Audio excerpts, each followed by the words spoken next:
दोस्तों हाल ही में मैंने वड़क्कन नाम की एक हॉरर थ्रिलर मूवी देखी है जो कि 2025 में रिलीज हुई है। इस फिल्म को डायरेक्ट किया है साजिद जी ने और IMDb पर मिले है इस फिल्म को 8.3 आउट ऑफ 10। आपको ये फिल्म प्राइम वीडियो पर देखने के लिए मिल जाएगी। तो दोस्तों अगर आपको भी ऐसे ही साउथ की मूवीज देखना पसंद है तो हमारे चैनल को सब्सक्राइब जरूर कीजिए क्योंकि हम आपके लिए ऐसे ही लेटेस्ट मूवी लेकर आते रहते हैं। तो चलिए शुरू करते हैं आज की कहानी। कहानी की शुरुआत होती है मेघा नाम की एक लड़की से। पुलिस ऑफिसर उसे कॉल करते हैं और पूछते हैं कि क्या आपने अपने दोस्त रमन से बात की। मेघा कहती है कि मैंने उसे कॉल करने की बहुत कोशिश की थी लेकिन उसने अभी तक मेरा कॉल रिसीव नहीं किया है। अधिकारी कहते हैं कि मुझे उनका नंबर सेंड कर दो। उसके बाद हमें रमन को दिखा जाता है जो कि विदेश में पैरानॉर्मल गतिविधियां, EMF, लेजर थर्मोमीटर इसके जैसे विषयों पर स्टूडेंट के साथ बातचीत कर रहा होता है। अब क्लास खत्म होने के बाद हम रमन की सहायक और उसकी गर्लफ्रेंड एना को देखते हैं। वो उसे बताती है कि आज मेघा नाम की लड़की का बार बार फोन आ रहा था। तो फिर रमन घर पर जाकर अपने और मेघा की पुरानी तस्वीरें देखने लगता है और उसे उसकी पुरानी यादें याद आती है, जिससे कि हमें पता चलता है कि ये दोनों पहले रिलेशनशिप में रह चुके हैं। फिर जब रमन एना के साथ कॉफी पीने के लिए जाता है तो केरला पुलिस के ADGP जोसेफ उसे बुलाते हैं। उसे बताते हैं कि आपने रियलिटी शो मर्डर केस के बारे में तो सुना ही होगा। रमन कहता है कि मुझे माफ कीजिए, फिलहाल मैं लोकल न्यूज को देख नहीं पा रहा, उतना मेरे पास टाइम नहीं है। तो अधिकारी जोसेफ से कहता है कि देखिए ये बहुत ही कॉम्प्लिकेटेड मामला है। 6 लोगों की रहस्यमय तरीके से मौतें हुई है जिनमें से आपके फ्रेंड मेघा के पति रवि भी शामिल है जो कि उसी शो के डायरेक्टर भी थे। अब कॉल कट करने के बाद रमन यूट्यूब पर इस न्यूज के बारे में देखने लगता है, जिसके बाद उसे पता चलता है कि पुलिस को बिजवे नाम के एक बंदे पर शक है। उन्होंने उस व्यक्ति को गिरफ्तार कर लिया है लेकिन फिलहाल तो वो कोमा में है। डॉक्टर ने बताया कि उसके शरीर के अंदर कार्बन मोनोऑक्साइड पाया गया है और जब तक वो होश में नहीं आता तो पूरी सच्चाई पता नहीं चलेगी। और दरअसल दोस्तों कुछ लोग इस घटना को भूतिया भी बता रहे होते हैं। अब उसके 1-2 दिन बाद रमन अपनी गर्लफ्रेंड एना के साथ मेघा के घर पर जाता है। अब मेघा तो उसे देखते ही गले लगा देती है। फिर अंदर जाने के बाद उसकी जोसेफ से मुलाकात होती है और कुछ देर तक वो इस केस के बारे में बातचीत करते हैं। फिर रमन और मेघा अकेले में बात करने के लिए जाते हैं तो रमन उसे पूछता है कि क्या तुम घर पर अकेली रहती हो। मेघा बताती है कि मेरे माता पिता भी यहाँ पर रहते थे लेकिन जब मुझे लगा कि तुम्हें यहाँ पर केस को देखने के लिए आना चाहिए तो मैंने ही कुछ दिन के लिए उन्हें यहाँ से भेज दिया है, क्योंकि अब तुम सक्सेसफुल हो चुके हो ना, इसलिए मेरे पिताजी तुम्हें पसंद करने का दिखावा करते हैं जो कि मुझे बिल्कुल भी पसंद नहीं है। फिर रात को ऑफिसर जोसेफ मेघा के घर पर आते हैं और फिर रमन को उस रियलिटी शो की फुटेज और मटेरियल एक पेन ड्राइव में देता है जिससे कि अब रमन देखने वाला होता है। लेकिन उससे पहले एना अपना कैमरा ऑन करती है और उसे रिकॉर्ड करने लगती है। रमन कैमरा में सारी बात बताता है कि मैं कौन हूँ, कैसे आया और अब मैं यहाँ पर रवि के रियलिटी शो हॉन्टेड हाउस की फुटेज को देखने वाला हूँ। तो दोस्तों द हॉन्टेड हाउस के इंट्रो में हमें पता चलता है कि रवि ने यहाँ पर 6 कॉम्पिटिटर को सिलेक्ट किया था। चुने हुए लोगों को एक लक्षद्वीप पर एक बंगले के अंदर 15 दिन तक रहना था। जो कोई भी आखिर तक टिकेगा उसे 1 करोड़ रुपए का पुरस्कार दिया जाएगा। यहाँ पर हम देखते हैं इस शो के लिए मीरा, शंभू, एलेना, विजय, ताशु और नारायण को चुना गया था। और जिस बंगले को इस शो के लिए सिलेक्ट किया गया था वो असलियत में कोई भूतिया बंगला नहीं था बल्कि साइंस की मदद से उसे भूतिया बनाया गया था। यहाँ पर आने वाले कॉम्पिटिटर को डराने के लिए सारा सब कुछ डिवाइस लगाकर कंट्रोल में रखा गया था। उसे ऑपरेट करने के लिए वहाँ पर एक टीम भी थी और ये सब कुछ रवि के देखरेख में ही होने वाला था। उन लोगों ने छत पर एक हाइड्रोलिक मशीन भी छुपा दी थी। अगर एक बटन दबा दिया जाएगा तो अंदर से मुड़े हुए बालों वाला एक भूत प्रकट हो जाएगा जिससे यहाँ पर आने वाले लोगों को डराने के लिए आसानी होगी। अब उसके बाद दोस्तों हम देखते हैं शाम को सभी प्रतियोगी एक बस में बैठकर ब्रह्मगिरी द्वीप पर आते हैं। उन्हें यहाँ पर लाया जाता है और सबसे पहले उनकी मोबाइल ले जाते हैं। उसके बाद उन्हें नाव में बिठाकर ब्रह्मगिरी द्वीप से ले जाया जाता है। उसके बाद उतरने पर उन्हें आगे ट्रेकिंग करके बढ़ना था और जब तक वो शूटिंग एरिया में पहुंच जाते हैं तब तक तो रात हो जाती है। वहां पर पहुंचने के बाद ये लोग आरके नाम की सेलिब्रिटी को देखते हैं। वो इन लोगों का इंतजार कर रहा होता है और उसके ऊपर ताशु को क्रश था। ये बात वो आरके को भी बताती है और कहती है कि मैं आपकी बहुत बड़ी फैन हूँ। जिस पर आरके शर्माते हुए कहता है कि अरे तुम ये कैसी बातें कर रही हो, मैं तो शादीशुदा हूँ और एक बच्चे का पिता भी हूँ। खैर उसके बाद आरके बाकी कंटेस्टेंट के साथ भी कुछ बातें करता है और फिर उन लोगों को घर की चाबी देते हुए कहता है कि अब मुझसे मुलाकात होगी 10 दिन बाद और वो भी विनर के साथ, जिसके हाथ में मैं 1 करोड़ रुपए का चेक दूंगा। ऐसा कहकर वो होस्ट वहां से चला जाता है। फिर क्या था, सभी कंटेस्टेंट उस घर के अंदर प्रवेश करते हैं। अब उस घर के हर जगह पर कैमरे फिट किए गए थे और जैसे वो लोग घर के अंदर एंटर करते हैं कंट्रोल रूम घर का टेम्परेचर कम कर देती है, जिससे कि कंटेस्टेंट कहते हैं कि अरे यार बाहर तो मौसम बिल्कुल भी ठीक था लेकिन घर के अंदर आने के बाद इतनी ठंड क्यों लग रही है। खैर अब खाने की टेबल पर देखने पर उन्हें कुछ डब्बे मिलते हैं और उसके अंदर उनका नाम लिखा होता है। जब ये लोग उस बक्से को खोलकर देखते हैं तो उसके अंदर चाबियां होती है जिससे कि वो अपने अपने कमरे खोल सकते हैं। उसके बाद ये लोग यहाँ पर अपना सामान वामान रख कर सो जाते हैं। और दोस्तों अब यहाँ पर कंट्रोल टीम अपना काम शुरू करती है। सबसे पहले वो मीरा को डराती है। वहाँ पर वो हल्की सी खटपट की आवाज शुरू करते हैं जिससे कि मीरा जग जाती है। तभी अचानक उसके खिड़की पर वो भूतिया गुड़िया लटका देते हैं और अचानक ऐसे अपने सामने देखकर मीरा तो बहुत ज्यादा घबरा जाती है। वो चीखने चिल्लाने लगती है।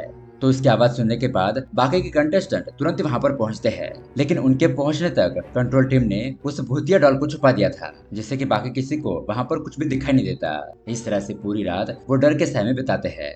फिर सुबह हो जाने के बाद ये सब लोग फ्रेश वगैरह होते हैं और खुद के लिए ब्रेकफास्ट बनाते हैं। ब्रेकफास्ट खाने के बाद अब ये लोग मीरा को बेहतर महसूस कराने के लिए उसे बाहर लेकर जाते हैं।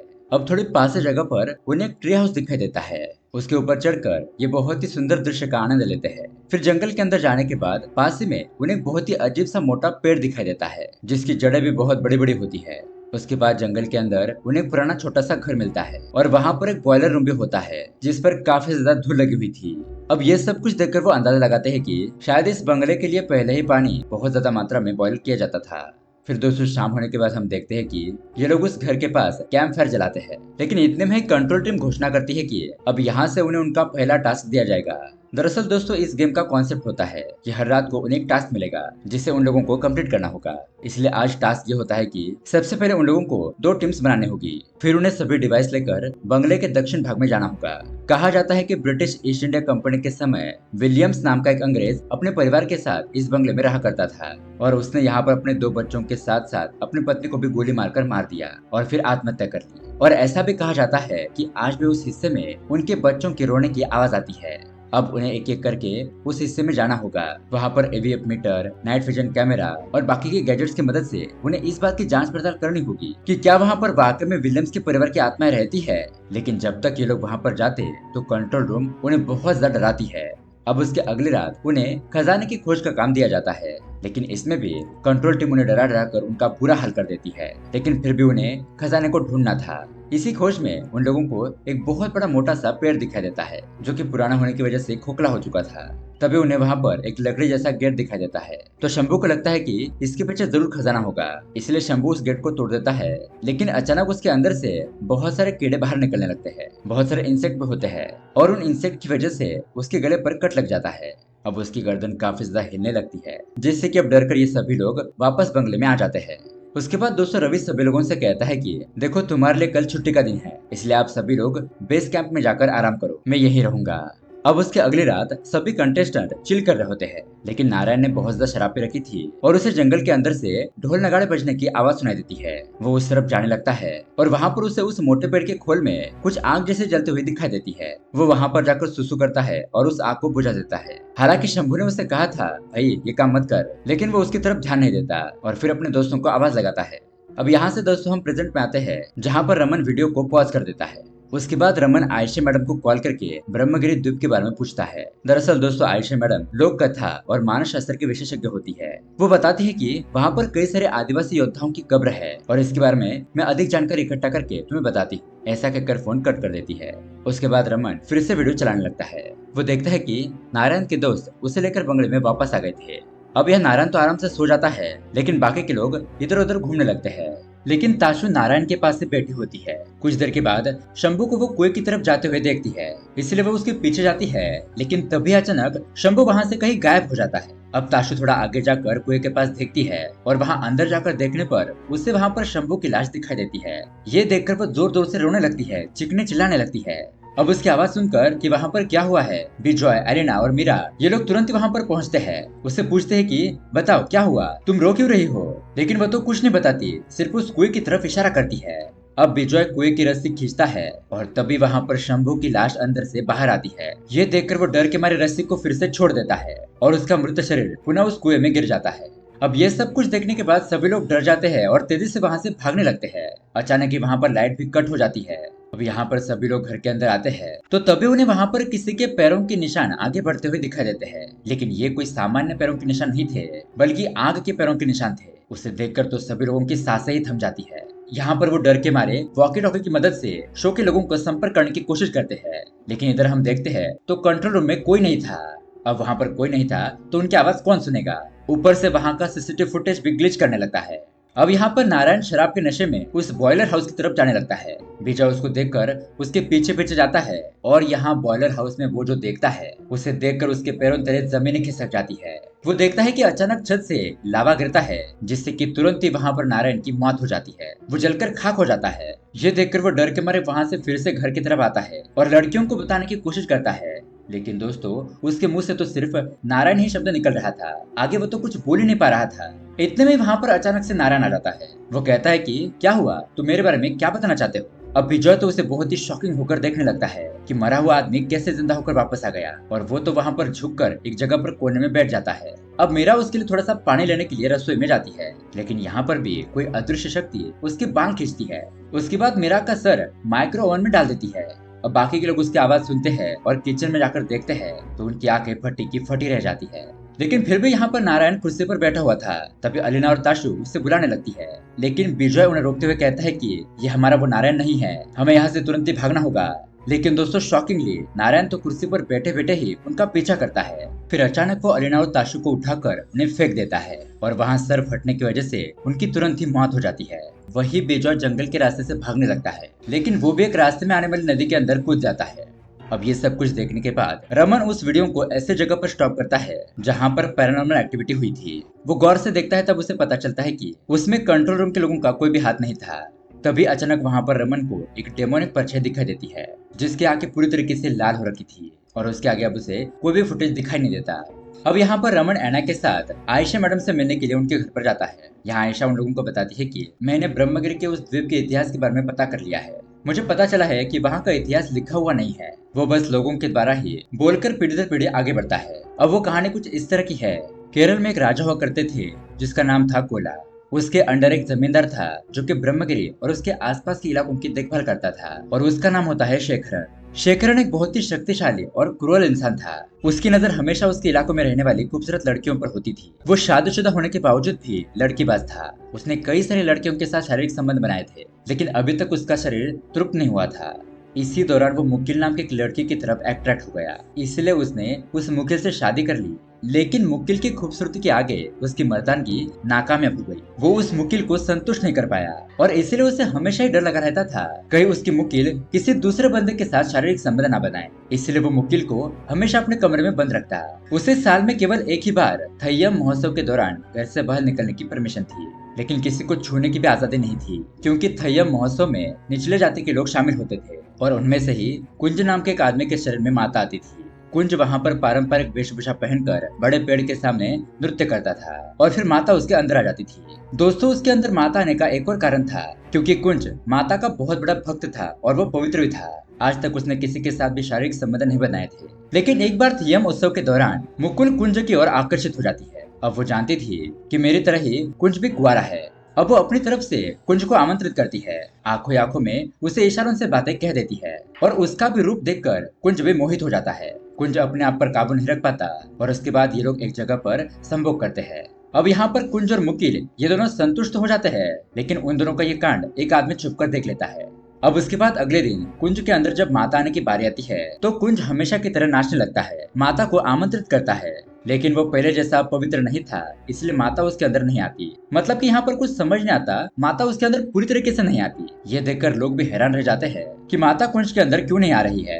अब दोस्तों यहाँ पर जिस आदमी ने कुंज और मुकिल को एक साथ वो कांड करते हुए देखा था, तो वो ये सारी बात शेखरन को बता देता है।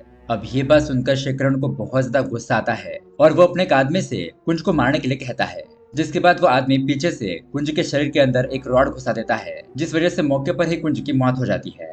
अब उस वक्त कुंज तो ना पूरी तरीके से मनुष्य था और ना ही उसके अंदर पूरी तरीके से माता आई थी, इसलिए उसकी आत्मा परलोक जा नहीं पाती। और उस घटना के बाद से ही ब्रह्मगिरी में बहुत गलत गलत घटनाएं होने लगती है। सुनने को मिलता है कि कई सारे लोग मारे गए, अचानक फसल खराब हो गई, कुछ लोगों ने अचानक खुद को ही मारकर आत्महत्या कर दी। अब उसके बाद ये सारी बातें जब राजा कोला को पता चलती है तो वो वहाँ पर कुछ पंडित जी को भेज देता है।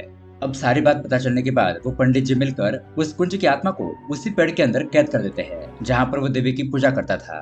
फिर वो नदी के डायरेक्शन को मुड़कर उस पेड़ की तरफ कर देते हैं, जिससे कि वो जगह पूरी तरीके से ही अलग हो जाती है। उन लोगों ने ऐसा इसलिए किया था ताकि उस जगह पर कोई जा ना सके और वह आत्मा किसी को परेशान ना कर पाए। अब राजा कोला के कथन का पालन करते हुए हजारों वर्षों तक वहाँ पर कोई भी नहीं गया, लेकिन ब्रिटिश ईस्ट इंडिया कंपनी के शासन में एक मैनेजर को वो जगह बहुत ज्यादा पसंद आ गई थी। वो वहाँ पर अपने परिवार के साथ छुट्टियां बिताने के लिए जाता है और उस एरिया की थोड़ी ही दूरी पर एक बंगला बनवाता है। अब वहाँ पर रहने वाले कबीले के लोगों ने उस ऑफिसर को बताया था कि उस पेड़ के पास आत्माएं रहती है, इसलिए वो भी ऑफिसर उस पेड़ के पास कभी नहीं गया, इसलिए उसके परिवार को कोई भी नुकसान नहीं पहुंचा। अब ये स्टोरी सुनने के बाद हमें ये बात तो स्पष्ट हो जाती है कि वो गेम बनाते वक्त रवि ने जो झूठी कहानी बताई थी कि उस विलियम का परिवार यहाँ पर मर चुका था और उनके आत्माओं की चिल्लाने की आवाज यहाँ पर आती है, ये सारी बातें झूठ थी। उसने बस कॉम्पिटिटर को डराने के लिए ये सब कुछ बताया था। अब यहाँ पर कुंज की कहानी जानने के बाद रमन उस ब्रह्मगिरी द्वीप पर जाने की योजना बनाता है, लेकिन मेघा कहती है कि मैं भी तुम्हारे साथ चलूंगी। और एना तो रमन की गर्लफ्रेंड और असिस्टेंट दोनों थी, इसलिए वो भी उसके साथ जाने लगती है। अब रास्ते में रमन सो जाता है। उसी दौरान मेघा और एना ये दोनों एक दूसरे के साथ बातचीत करने लगती है। मेघा एना को बताती है कि बचपन में ना रमन भूतों से बहुत ज्यादा डरता था, लेकिन आज देखो उसका तो भूतों के साथ ही काम है। फिर एना भी उससे पूछती है कि तुम दोनों का ब्रेकअप कैसे हुआ। मेघा बताती है कि रमन निचली जाति का लड़का था और जब हम दोनों प्यार में थे तब वो सक्सेसफुल भी नहीं था, इसलिए मेरे माता पिता ने ये रिश्ता होने नहीं दिया। उसके बाद रमन भी हार मानकर सीधा विदेश चला गया। उसने पीछे मुड़कर भी नहीं देखा या फिर रमन ने अपना प्यार पाने की कोशिश भी नहीं की। तो यहाँ पर एना मेघा से पूछती है कि रमन को पाने के लिए तुमने क्या किया, जिस पर मेघा चुप हो जाती है, क्योंकि दरअसल दोस्तों मेघा ने भी रमन के जाने के बाद खुद भी हार मान ली थी। अब उसके बाद ये लोग उस हॉन्टेड हाउस में पहुंचते हैं और रात होने का इंतजार करने लगते हैं, क्योंकि ऐसे अदृश्य शक्तियाँ रात को ही बाहर निकलती है। इसलिए अब ये तीनों आराम से कुर्सी पर बैठकर बातचीत करने लगते हैं। अब ऐसे ही 2-3 घंटे बीत जाते हैं, लेकिन तभी अचानक मेघा को कोई अनजान शक्ति पीछे से कुर्सी से खींच लेती है। ये दोनों ये सब कुछ देखकर तो हैरान हो जाते हैं और घबरा भी जाते हैं। रमन यहाँ पर अपने डिवाइस की मदद से उसका पता करने की कोशिश करता है, तो वहीं पर यहाँ मेघा हेलुसिनेट करने लगती है। उसे ऐसा लगने लगता है कि रमन उसे छू रहा है, लेकिन फिर कुछ देर के बाद उसे एहसास होता है कि रमन तो वहाँ एना के साथ दूर खड़ा है और अपने डिवाइस को चेक कर रहा है। तब तक यहाँ मेघा के हाथों पर कुछ नीले निशान पड़ चुके थे, जिससे कि वो तुरंत ही छुपा लेती है। उसके कुछ समय बाद मेघा के शरीर के ऊपर कोई अनजान शक्ति कब्जा कर लेती है और रमन और एना उसे संभालते हुए बहुत ज्यादा परेशान हो जाते हैं, क्योंकि मेघा तो पूरी तरीके से बेकाबू हो चुकी थी। उसे संभालना अब उन दोनों के बस की बात नहीं थी। पता नहीं उसके शरीर में इतनी ताकत कहाँ से आ गई। अब जैसे तैसे करके रमन उसे कुर्सी से बांध देता है और साथ ही साथ घर के अंदर बहुत सारे पैरानॉर्मल एक्टिविटी एक साथ ही होने लगती है, जिसके ऊपर रमन नजर रखने लगता है। और उसी दौरान उसने एना को मेघा के पास छोड़ दिया था। अब यहाँ पर मेघा इमोशनल ड्रामा करने लगती है और बेबस होने का नाटक करके एना के जरिए खुद को छुड़ा लेती है। उसके बाद तुरंत ही अपना असली रूप दिखाते हुए एना को मारने की कोशिश करती है। तभी वहाँ पर रमन आकर उन दोनों को अलग करता है। तभी दोस्तों यहाँ पर अचानक से मेघा अपने सारे कपड़े उतार देती है और फिर रमन को सेड्यूस करने की कोशिश करती है, लेकिन यहाँ रमन भी खुद के ऊपर कंट्रोल करके मेघा को बार बार कपड़े पहनाने लगता है, लेकिन वो भी बार बार कपड़े उतारे जा रही थी। तब दोस्तों यहाँ पर हमें समझ में आता है कि मेघा के शरीर के अंदर मुकुल की आत्मा आ गई है। दरअसल मुकुल अपनी लाइफ में सिर्फ एक बार ही संतुष्ट हुई थी और उसने अपने पति के साथ धोखा किया था, इसलिए उसने उसे मार दिया था और अभी तक उसकी आत्मा ऐसे ही पैसे भटक रही थी। अब यहाँ पर वो रमन के साथ सोकर अपनी प्यास बुझाना चाहती थी, क्योंकि रमन भी कुंज की तरह ही निचली जाति का लड़का था। अब यहाँ पर रमन कैसे भी करके मेघा को कपड़े पहना देता है और उसे फिर से बांध देता है, लेकिन तब भी दोस्तों उसे अपने डिवाइस से पता चलता है कि बंगले के बाहर भी एक और आत्मा है, जिससे वो देखने के लिए बाहर जाता है। फिर वो जल्दी से अंदर आकर दरवाजा भी बंद कर लेता है, लेकिन दोस्तों तब तक रमन भी पजेस हो चुका था और उससे पजेस करने वाला था कुंज। जैसे ये बात एना को समझ में आती है, वो तुरंत ही वहाँ से भागने की कोशिश करती है। वो खुद को छुपाने के लिए उस पेड़ के ऊपर जो घर था वहाँ पर जाती है, लेकिन कुछ समय बाद हम देखते हैं एना उस पेड़ से नीचे गिरती है और उसकी मौत हो चुकी थी। हमें समझ नहीं आता कि एना की मौत कैसे हो गई। अब रमन भी ये सब कुछ देखता है, इसीलिए वो सीसीटीवी फुटेज को चेक करने लगता है कि असल में यहाँ पर हुआ क्या था। और वो फुटेज देखकर वो तो शॉक ही रह जाता है, क्योंकि जब कुंज की आत्मा ने रमन के शरीर के ऊपर कब्जा कर लिया था, तब कुंज की आत्मा ने एना को बड़े ही आसानी से ढूंढ लिया और एना को पेड़ से नीचे गिराकर वहीं पर मार दिया।